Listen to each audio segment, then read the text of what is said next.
నేను చెప్పే కథని శ్రద్ధగా విను. ఎన్నో ఏళ్ల క్రితం జూయిషులు ఈజిప్ట్ లో బానిసలుగా ఉన్నారు. అప్పుడు మోసెస్ అన్న ఒక వ్యక్తి అక్కడికి వచ్చారు. మీరు అనవసరంగా వాళ్ళకి సేవ చేయక్కర్లేదని వాళ్ళని వెనక్కి తీసుకువెళ్లిపోయారు. కానీ ఈజిప్ట్ రాజుకి ఇది అస్సలు నచ్చలేదు. వాళ్ళని బంధించమని మనుషుల్ని పంపారు.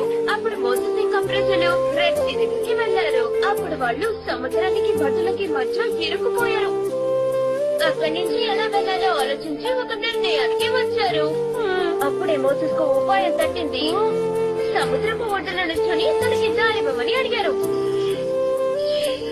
మరుక్షణమే మోసెస్ కి అతని ప్రజలకి అవతల ఒడ్డుకి వెళ్లడానికి చక్కని దారి ఏర్పడింది. బట్టలు కూడా వదలకుండా అనుసరించారు.